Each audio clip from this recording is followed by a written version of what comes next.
Assalamualaikum warahmatullahi wabarakatuh. Halo pemirsa, bagaimana kabar Anda? Bertemu kembali bersama saya Anissa Karisma. Kami akan menghadirkan informasi seputar Kabupaten Kota Waring Timur yang telah kami rangkum dalam Jurnal Kotim. Berikut liputan selengkapnya untuk Anda.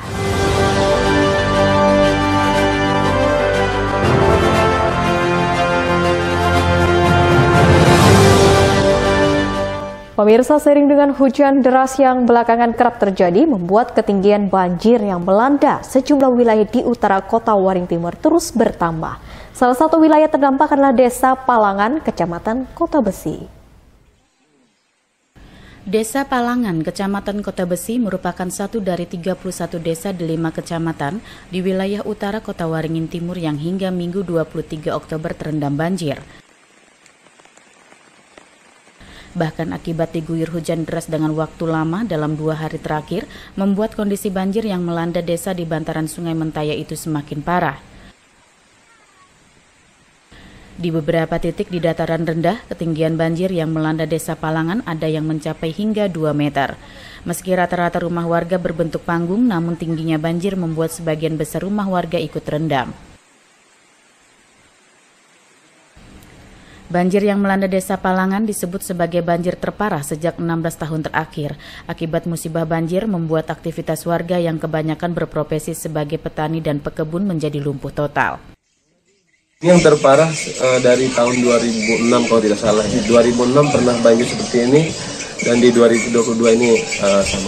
Memang kita sudah siapkan posko alternatif untuk warga yang ingin mengungsi.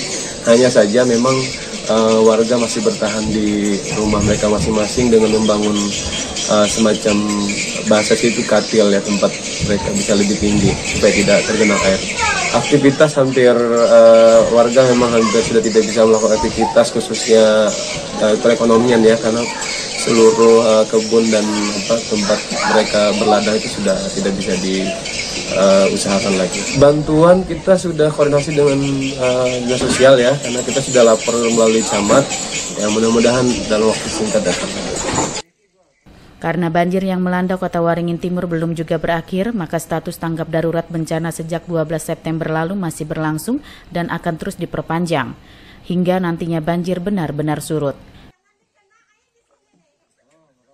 Hingga Minggu siang setidaknya ada sebanyak 3.545 rumah warga terendam banjir, 20 rumah ibadah, 18 sekolah, dan 3 fasilitas kesehatan. Sementara jumlah warga terdampak ada sebanyak 4.610 kepala keluarga atau 15.983 jiwa. Mashud Badarudin, Hayat TV. Sudah sejak 7 pekan terakhir, Desa Hanjelipan, Kecamatan Kota Besi terendam banjir. Karena banjir terus meninggi, sebagian warga mulai mengungsi. Pemerintah Kota Waring Timur akhirnya mendirikan tenda pengungsian dan dapur umum bagi warga yang terdampak banjir. Banjir yang melanda Desa Hanjelipan sejak hampir 2 bulan terakhir menenggelamkan seluruh bangunan rumah warga, fasilitas umum seperti sekolah, rumah ibadah, fasilitas kesehatan, serta kantor desa juga tidak luput dari rendaman banjir. Banjir dengan ketinggian mencapai lebih dari 2 meter itu membuat sebagian rumah warga tidak bisa lagi ditinggali. Sedikitnya 15 kepala keluarga dengan jumlah 50 jiwa mulai mengungsi ke tempat aman di seberang desa. Pemerintah daerah setempat akhirnya mendirikan tenda pengungsian seperti dapur umum bagi warga korban banjir tersebut. Pengungsian ini sudah 3 hari. Kalau makanan sejauh ini kami masih dapat saluran bantuan dari pemerintah desa sama dari pemerintah terkait. Sampai terjadi mengungsi seperti ini karena memang di rumah sudah tidak bisa dihuni sama sekali. Emang airnya dalam atau? Airnya sangat dalam. Lebih di atas pinggang.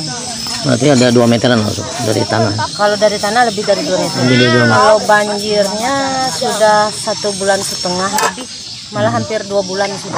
Kira-kira 1 minggu lagi sudah 2 bulan. Terhitung dari tanggal 1 September kemarin sudah keadaan air sudah mulai tinggi. Sabtu 22 Oktober, Bupati dan Wakil Bupati Kota Waringin Timur bersama BPBD setempat meninjau tempat pengungsian warga. Pihaknya juga menyalurkan paket sembako serta selimut bagi warga korban banjir. Bupati Halikinur menyebut bantuan kepada warga terdampak banjir baik yang mengungsi maupun tidak akan terus disalurkan. Petugas kesehatan juga disiagakan untuk memantau perkembangan kesehatan warga terdampak banjir. Ini lokasi pengungsian di seberang desa Jelipan. Yang mengungsi ini 15 kepala keluarga dengan jumlah 50 jiwa. Mereka ini yang memang rumahnya betul-betul tenggelam. Kita hari ini meninjau dan pemerintah daerah juga ini membantu tenda. Nah, kita melihat siapa tahu nanti ini air akan naik terus karena kita lihat cuaca sering hujan. Ini maka tidak menutup kemungkinan warga-warga yang rumahnya di seberang akan mengungsi. Sampai saat ini pengungsian ini baik yang di kampung maupun yang masih tinggal di desa itu maupun yang mengungsi ini untuk bahan makanan itu sudah cukup. Dan kita akan pantau terus, sudah pesan di desa kalau mulai menipis kita akan dropping. Jadi jangan sampai warga kita sampai kekurangan bahan makanannya. Karena tidak hanya kena banjir, mereka otomatis tidak bisa bekerja dengan air yang kondisi sangat dalam ini. Tetapi di sini juga tetap ada standby tenaga kesehatannya yang selalu memantau, dan kita juga dari kabupaten, terutama dinas kesehatan dan puskesmas di kecamatan khususnya selalu monitor kalau suatu saat bisa diadakan bantuan untuk pengobatan makanan. Di Kota Waringin Timur, banjir terus meluas dan merendam 36 desa yang berada di 8 kecamatan. Tingginya intensitas hujan penyebab banjir diharapkan segera berlalu agar banjir segera surut dan warga dapat kembali beraktivitas dengan normal. Masud Badarudin, Hayat TV.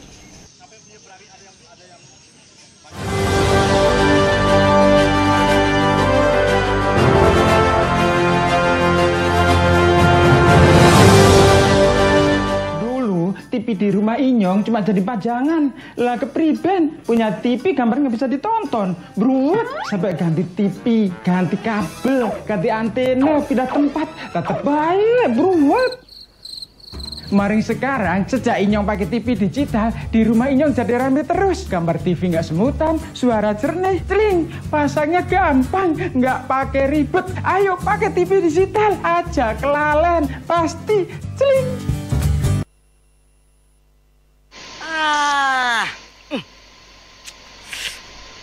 Gambarnya jangkrik. Ya, TV-nya masih analog ya? Ganti dong ke digital. Digital? Ya, digital. Tinggal install set-top box, gambar tajam, channel banyak, tanpa iuran bulanan. Hey, gimana? Bagus kan? Gambarnya jangkrik. Hah? Sambut era digital dan nikmati kesempurnaan gambarnya. Yuk nonton siaran televisi digital. Bagaimana ya cara menangkap siaran televisi digital? Pertama, pastikan di daerah Anda sudah ada sinyal siaran televisi digital. Kedua, gunakan antena UHF di dalam atau di luar rumah Anda. Ketiga, pastikan televisi Anda sudah dilengkapi penerima siaran digital DVB T2. DVB T2 merupakan jenis sinyal yang digunakan Indonesia dalam penyiaran televisi digital. Keempat, pilih auto scan, lalu pindai televisi Anda. Bagaimana jika televisi Anda masih analog? Pasangkan set-top box, televisi Anda otomatis menangkap siaran digital. Bersih gambarnya, jernih suaranya, canggih teknologinya.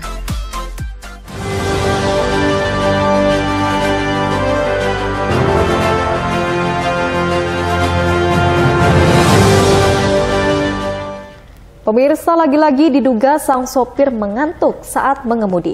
Truk bermuatan sekitar 300-an tabung LPG hilang kendali dan akhirnya terguling di Jalan Runtuh, Lamandau, tepatnya di RT 4 Desa Runtuh, Kecamatan Arut Selatan, Kabupaten Kota Waringin Barat, Provinsi Kalimantan Tengah. Telah terjadi sebuah kecelakaan tunggal yang menimpa sebuah truk pengangkut tabung LPG di Jalan Runtuh, Lamandau, tepatnya di RT 4 Desa Runtuh, Kecamatan Arut Selatan, Kabupaten Kota Waringin Barat, Kalimantan Tengah. Insiden kecelakaan tersebut terjadi pada hari Jumat 21 Oktober 2022 sekitar pukul 6 pagi. Diduga sang sopir mengantuk saat mengemudi sehingga menyebabkan truk yang bermuatan sekitar 300-an tabung LPG ini hilang kendali dan akhirnya terguling. Tabung-tabung gas LPG dengan ukuran isi 5 kg dan 12 kg ini berserakan di jalan. Sementara mobil truk bernomor polisi KH8455FN ini melintang di tengah jalan, sehingga sempat membuat kemacetan lalu lintas baik dari arah Pangkalan Bun ke Kabupaten Lamandau maupun sebaliknya. Akhirnya tabung gas yang berserakan diamankan dan dievakuasi oleh warga agar tidak mengganggu arus lalu lintas. Ya, kami begitu lihat pertama posisi pertama dalam keadaan sudah terbalik Pak mobil. Nah, jadi karena kita kelihatan area kita bantu lah untuk mengamankan sementara. Jadi memang masih sepi lah, belum ada orang Pak untuk pertama tadi pagi. Mungkin kurang lebih ya ada ratusan mungkin ya ini. Itu ada yang 5 kilo, ada yang 15 kilo, 13 kilo itu Pak. Supir truk dan 1 orang temannya dalam keadaan selamat, hanya sedikit mengalami luka lecet, namun enggan dimintai keterangan terkait penyebab kecelakaan yang dialami. Tim Liputan SBTV. Demikian pemirsa liputan Jurnal Kotim yang telah kami sampaikan. Berita tadi sekaligus menutup perjumpaan kita pada hari ini. Saya Anissa Karisma menundur diri dari hadapan Anda dan mewakili seluruh jajaran yang bertugas. Akhir kata, wassalamualaikum warahmatullahi wabarakatuh dan sampai jumpa.